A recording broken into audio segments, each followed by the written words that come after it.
ஒரு அழகான ஒரு நதி, ஒரு இரவு, படகு, வெண்ணிலா, நதியின் அமைப்பு, சுற்று வட்டாரம், நதியில் செல்லும் காட்சிகள் எல்லாமே அழகானது. கூட நம்ம உயிருக்குயிராக நேசிக்கிற ஒரு ஆணாக இருந்தால் ஒரு தோழி, பெண்ணாக இருந்தால் தோழன் நம்ம கூட இருக்கிறது. அந்த படகுல ஏறி போனால் தான் அந்த நதியின் அழகு தெரியும், நம்ம கூட இருக்கிற தோழியின் அழகு தெரியும், செல்லும் வழியில் அந்த காட்சிகளின் அழகு தெரியும். படகுல ஏறி போக விரும்புகிறவங்களுக்கு மட்டும்தான் இந்த படம் நீதான் என் பொன் வசந்தம். இல்லை நான் ஹெலிகாப்டரில் தான் போவேன், நான் அக்கறை, நான் ரொம்ப சீக்கிரம் கொண்டு போய் சேரணும், நான் ஹெலிகாப்டர் தான் போவேன் அப்படின்னு விரும்புகிறவங்களுக்கு இந்த படம் வந்து புரியாது. இல்லை ஜெட்டில் தான் போவேன் அப்படின்னு சொல்கிறவங்களுக்கு இந்த படம் இல்லை கண்டிப்பாக.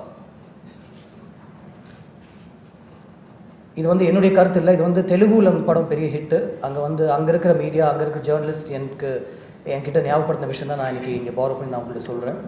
இந்த படம் நல்லாயிருக்கு, இந்த படம் பிடிச்சிருக்கு, இந்த படத்தில் ஆக்டர்ஸ் நல்லா நடிச்சிருக்காங்க, இசை நல்லாயிருக்கு, கௌதம் நல்லா பண்ணியிருக்காரு அப்படின்னு நிறைய பேர் எழுதியிருக்கீங்க.